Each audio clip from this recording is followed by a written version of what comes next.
The next evening, when I returned to Gans Wood Street, he was already gone.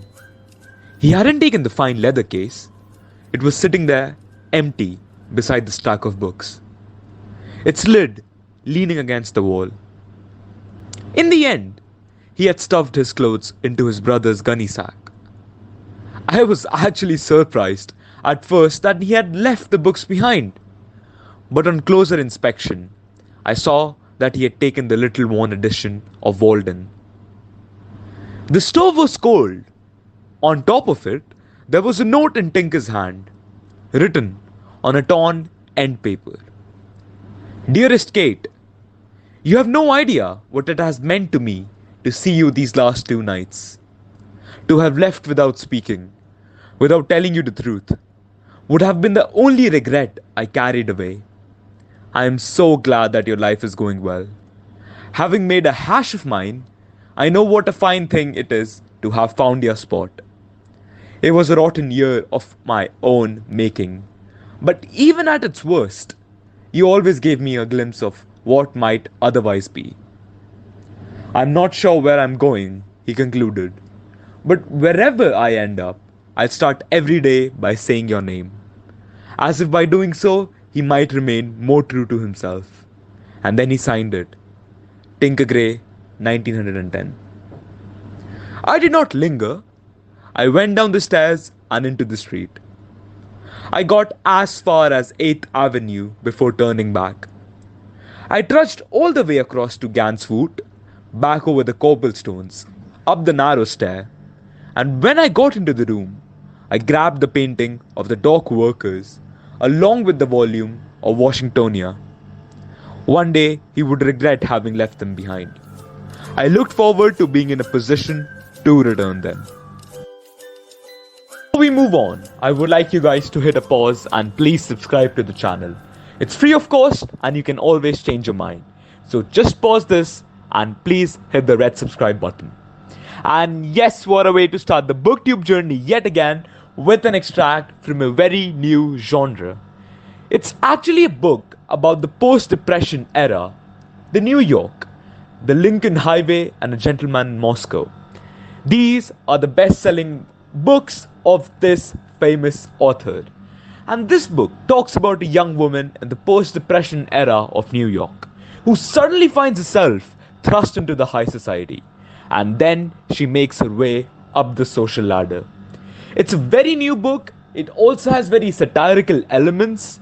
And I think it's really recommended from my side. And it's me, Prithu Chandelier, your host, the co-founder of BookTube, back after a long time. I hope you're up to date with the socials. The links will be up on your screen and the video description. And I hope you guys are following us through this. Now let's move on to the second extract from this book. Delhi's was on Ganswood, in the heart of the meatpacking district. Large black trucks crowded the curb at odd angles, and the faint smell of soured blood rose from the cobblestones. In some infernal version of Noah's Ark, teamsters walk off the trucks onto the loading docks, carrying carcasses of 2 different species slung over their shoulders 2 by 2. 2 calves, 2 pigs, 2 lambs. Butchers on break, dressed in blood-spattered aprons, smoked in the cold December air under the great steer-shaped neon sign that Hank had stylized in his painting. They watched me navigate the cobblestones in high-heeled shoes with the same indifference that they watched the meat coming off the trucks.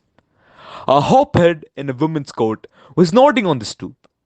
His nose and chin were scabbed as if he had broken a fall with his face. After a little prodding, he said that Hank lived in number 7, saving me the social studies lesson of rapping on every door.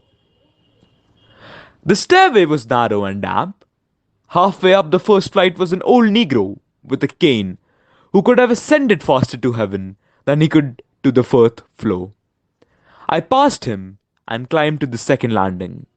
The door was ajar. Given all that had happened, I'd prepared myself to find Tinker at low ebb.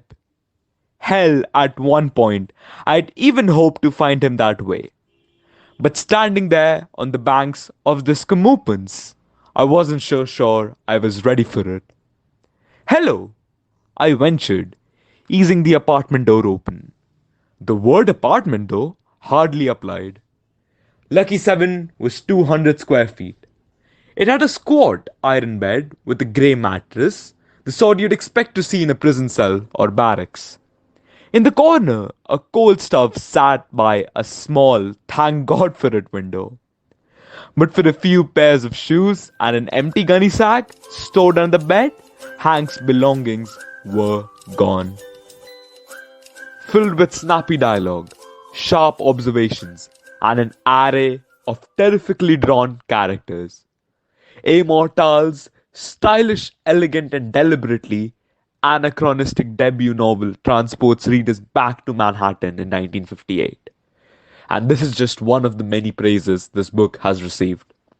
So the story opens on New Year's Eve in a Greenwich Village jazz bar where Katey, the main character, and her boarding house roommate, Eve, happen to meet Tinker Grey, a handsome banker with royal blue eyes and a ready smile.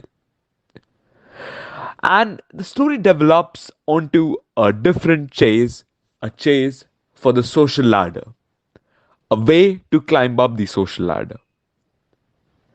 Even as Katey waits for circumstances to bring Tinker back into her orbit, she will learn how individual choices become the means by which life crystallizes her. And it is set in New York City in 1938. Rules of Civility tells the story of a watershed year in the life of an uncompromising 25-year-old named Katey Kontent, armed with little more than a formidable intellect, a bracing wit, and her own brand of cool nerve.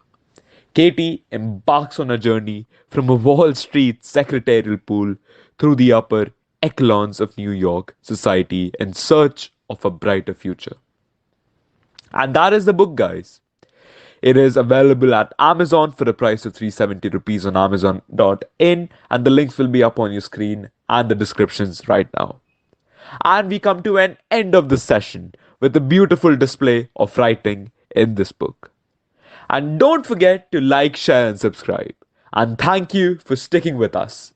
It's been a very long time, but yes, we will be now more consistent with our uploads for books. Stay tuned and keep enjoying books. A happy week ahead to you guys from my side.